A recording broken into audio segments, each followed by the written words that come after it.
fina, né? Está em excesso, deformada. Eu posso também fazer os 3 pontos desse triângulo, essa incisão em cunha. Vamos jogar para essa imagem aqui, só para vocês poderem ver, ó. Eu posso fazer meu primeiro ponto aqui. O meu segundo, paralelo a essa curvatura aqui da narina, tá vendo? O meu segundo ponto eu posso fazer na região ventral e paralelo ao primeiro ponto. E o meu terceiro ponto, eu tô aqui fazendo um triângulo, né? O meu terceiro ponto eu posso fazer aqui, ó. Como se, é porque aqui a imagem está sendo cortada, né? Mas seria aqui mais ou menos nessa altura. Então eu faço um triângulo, né? Um triângulo ou uma cunha nessa região. E aí quanto mais larga for a base desse meu triângulo, maior vai ser a abertura, tá?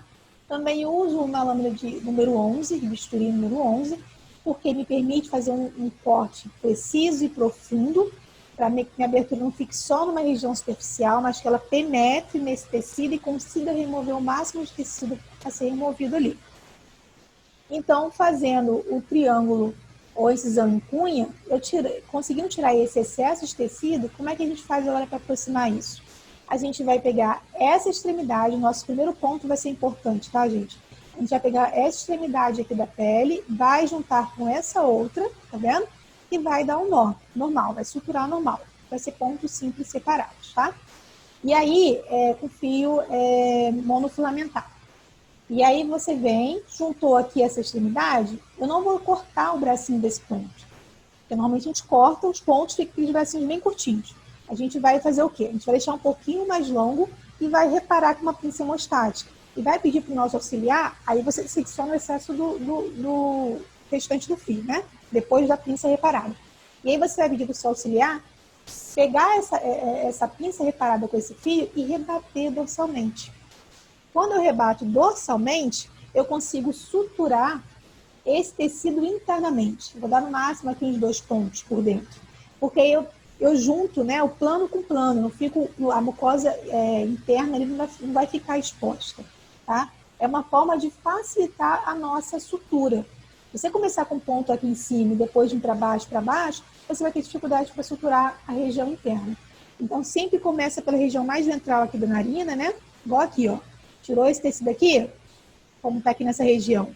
Você vai suturar esse tecido que sobrou com esse outro tecido aqui do lado de cá e vai deixar esse seu fio reparado. Rebate dorsalmente e sutura os pontinhos internos. Acabou de suturar internamente? Desce esse ponto e termina a sua sutura nessa região mais superficial. Pontos simples separados também, tá? O nosso resultado final é exatamente isso aqui, tá? Quando eu estava falando de ponto interno, talvez vocês consigam ver melhor aqui, ó. Se eu suturar essa parte que eu falei aqui de baixo, ventral, primeiro, e deixar o meu fio reparado, eu consigo rebater isso dorsalmente e eu suturo aqui dentro, porque aqui na imagem não aparece, né? Mas tem os pontinhos internos, tá? Então é um pulo do gato, assim, para você não ter complicações na tua sutura, tá bom? Lembrar de fazer uma abertura funcional, uma abertura mais larga e profunda e lembrar desse detalhe da sutura, tá? Essa é a técnica que eu costumo fazer na prática e é a técnica que normalmente os cirurgiões fazem quando vão fazer a rinoplastia, bom? Eu digo na sutura, né? A técnica manual mesmo, né? Usando essa técnica com material manual, com fio de sutura, com tesoura, com lâmina de bisturi, tá? Essa técnica aí. Aqui uma sequência de fotos, né? Só para mostrar alguns que eu cheguei a auxiliar na residência, outros que eu fiz também sozinha na residência. Então, aqui para vocês verem que até o narizinho do pug, que é miudinho, que é pequenininho, né, a narina dele, a gente consegue fazer essa técnica de ressecção em cunha e vertical, tá? Como foi feita aqui nessa sequência, que vocês conseguem ver, né, a abertura ficou bem funcional, e nessa outra aqui, tá? Eu consegui deixá-la bem bonitinha, se vocês repararem, tem até um formato triangular, né? Justamente por conta dessa ressecção em cunha. Lembrando que a rinoplastia pode ser feita com o uso de laser, né? Essas imagens são do projeto Narizinho, realizados pela professora Ana Soares, lá com o doutor Aguinaldo. O laser, a gente tem relato na literatura com laser diodo, o próprio laser infravermelho, que foi esse que a professora Ana Soares utiliza na rotina dela. O resultado é muito bom e a vantagem de se fazer com laser é que ele te permite o tempo cirúrgico acaba sendo mais curto e não tem um sangramento ali para te atrapalhar, né? Que a gente tem que ficar secando, comprimindo ali, secando, limpando a região, fazendo hemostasia, porque ela atrapalha o campo de visão do cirurgião, né? E com laser isso não acontece, tá bom? Lembrando também que gatos, né, principalmente o Persa, né, que sofre com a síndrome também, não é tão comum, mas tem Persa que sofre, né, que eles são braquicefálicos e alguns deles têm a narina bem fechada.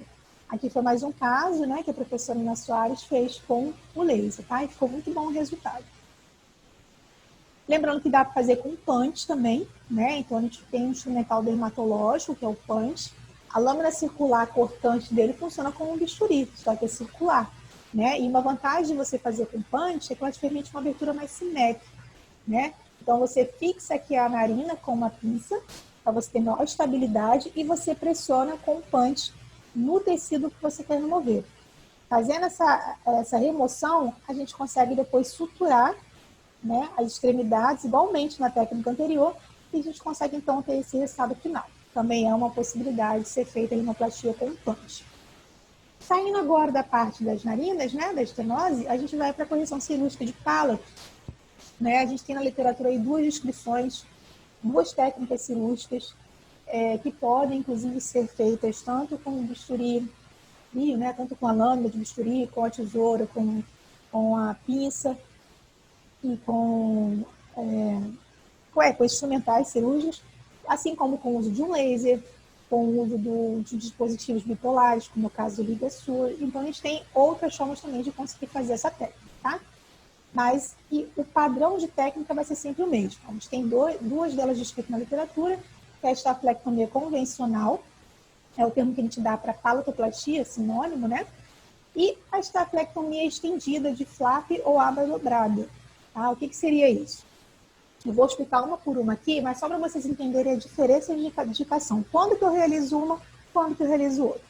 A estaflectomia convencional pode ser feita, inclusive, com laser também, né? Ela sempre, a incisão dela, né, a sutura sempre vai ficar um pouco mais caudal, né? Caudal que eu digo em relação a outra técnica, né? Porque eu vou mostrar para vocês o limite onde o palato alongado onde ele é seccionado, vai ser mais ou menos na altura ali cranialmente a epiglote.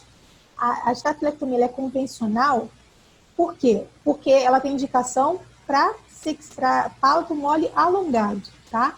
E ela é convencional porque aqui seria o comprimento anatômico normal do palato mole, né? Quando eu falo estaflectomia estendida, essa sutura dela vai ser um pouco mais rostral, tá? Então, ela vai ser localizada mais ou menos nessa região aqui, onde está marcando esses pontinhos, tá vendo? Mais rostral do que se fosse a estaflectomia convencional. Eu tenho que ter cuidado para não remover palato mole, alongado, muito mais rostralmente, a ponto de permitir que o conteúdo alimentar entre pela nasofaringe cause complicações ali respiratórias também, tá? Então, começando aqui pela estaflectomia convencional, que também pode ser feita com uso de laser, o nosso limite para seccionar vai ser sempre a borda caudal aqui, ó, das tonsilas palatinas. Então, tem a tonsila palatina aqui, outra tonsila palatina aqui, borda rostral, borda caudal. Mesma coisa aqui, borda rostral, borda caudal. A minha secção tem que beirar aqui, ó, a tonsila palatina na sua borda caudal. Existem alguns trabalhos que mostram, né, a indicação mais ou menos de você seccionar aqui no terço médio da tonsila, mas normalmente a gente faz mais, a maioria dos trabalhos mostram realmente na borda caudal. Tá? Então tem aqui um excesso de palato mole, pouco, mas tem, e aqui um pós-operatório, após a ressecção desse palato alongado. Tá? E aí, se você reparar, ele está justamente bem na altura aqui da borda caudal da tonsila palatina. Eu disse para vocês que a estaflectomia, tanto uma quanto outra, elas vão ser indicadas para palato mole alongado, né? Por isso que a estaflectomia é ressecção de palato mole.